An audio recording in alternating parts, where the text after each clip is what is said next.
Good morning, students. In the last 3 classes, we have completed the first chapter, that is food. Where does it come from? In that chapter, we have learned that all living organisms eat food, and we also have learned that how many types of living organisms are there based on the food which they eat. And we also have learned that different people from different regions do eat different food items. Okay, and while living organisms eat food in order to get energy and for body growth and development, living organisms eat food. Even human beings also are living organisms, so we also eat food in order to get energy to carry out different works and for our body growth and development. So, we have learned that our food is going to contain different items, like some item which is made up of some or other grains. For example, if you take rice, which is made up of rice grains, chapati, wheat grains, roti, some other jowar grains. Okay, like that. So, one item we are going to eat, it is made up of with some or other grains like rice grains, wheat grains or jowar grains. And some curry which is made up of some vegetables or dal or some non-vegetarian curry like chicken or mutton, etc. Along with these two items, we eat curd, buttermilk, pickles, ghee, butter, etc. So our meals is containing different types of food items. That means we know that we do not eat only one item, only one item we are not going to eat. We eat different items as our meals. Okay. So if you look at different state people, they eat their food items differently. But as I already told, every state food items will contain these type of things. Okay. For example, if you look at Punjab, okay, wherein a lot of wheat grains are grown because they eat chapati as their favorite food. Okay, that is, and they also eat roti, and along with that roti, they prepare a special curry called Rajma curry, which is like soya beans, okay, little big sized seeds, red colored seeds, even we also will get here, and mustard leaf curry, okay, mustard leaf curry, which is grown even in our farmlands also as a leafy vegetable. We get it in our markets also.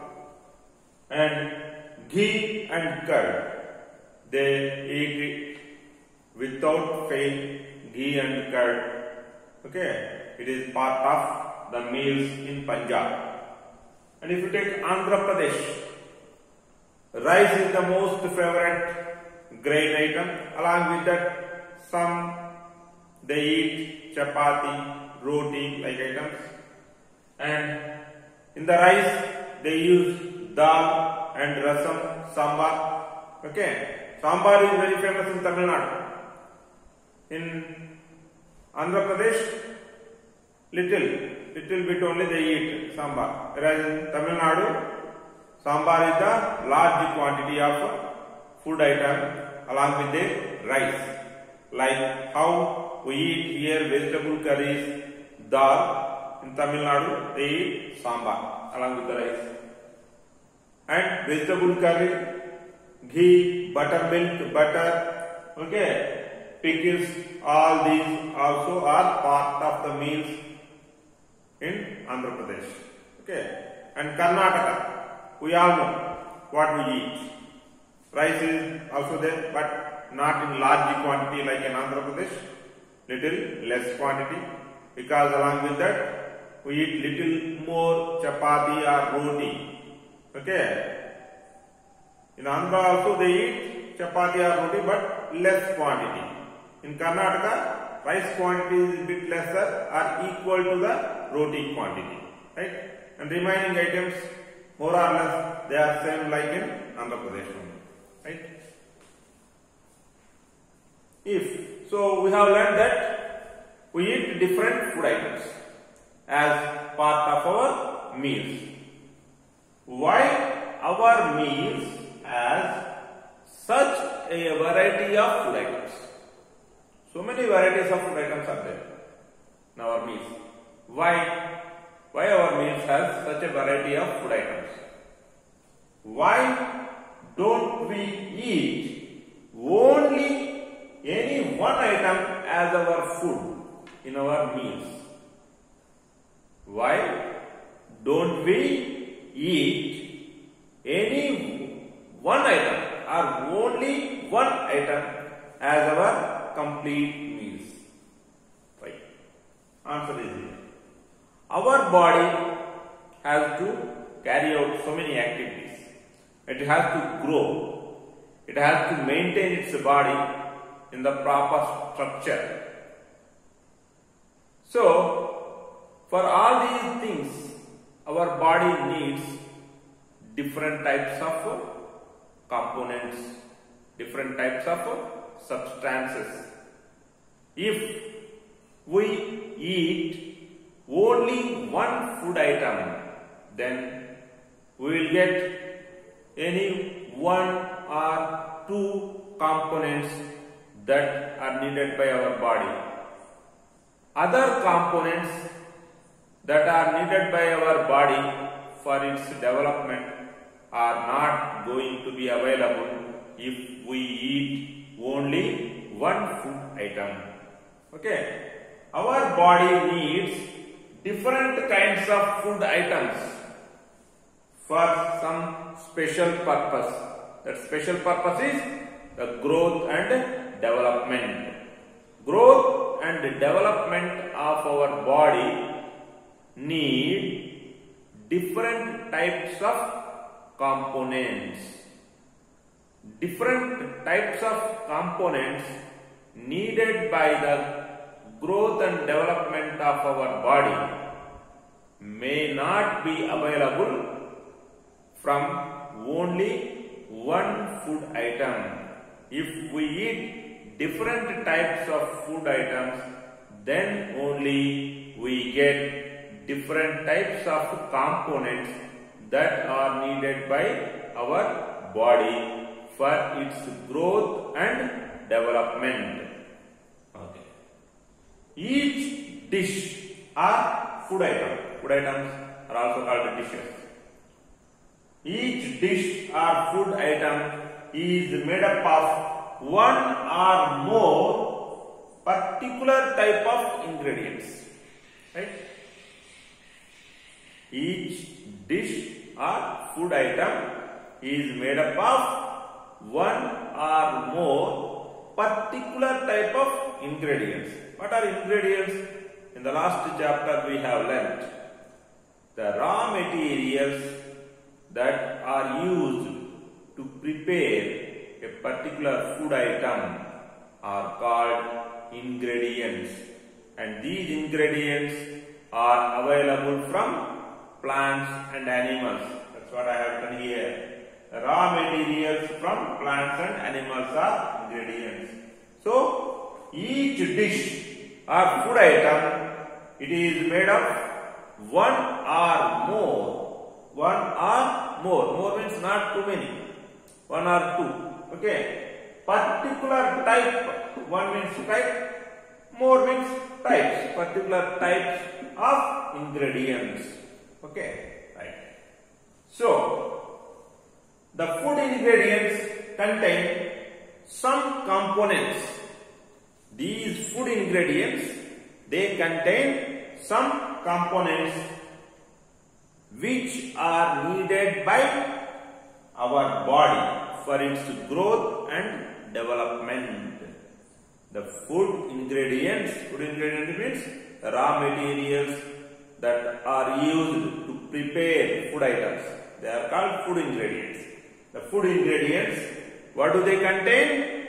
They contain some components which are needed by our body for its growth and development. These components which are present in our food ingredients that are needed by our body for its growth and development are called nutrients. The components present in the food ingredients,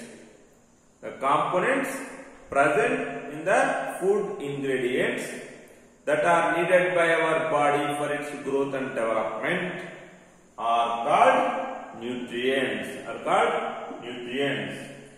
So, what are the major nutrients that are available from our food items?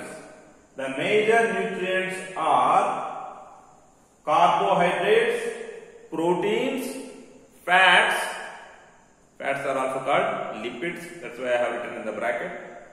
Vitamins and minerals. So there are totally 5 major nutrients. What are they? Carbohydrates, proteins, fats or lipids, vitamins and minerals. Along with these 5 major types of nutrients in our food, we get some 2 other components also. They are water and dietary fiber. Water, it is not a nutrient, but it plays a crucial or very important role in our body activities.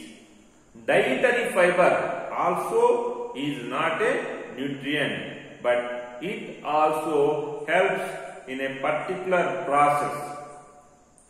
Okay, in our digestion process, the dietary fiber also helps in a particular process.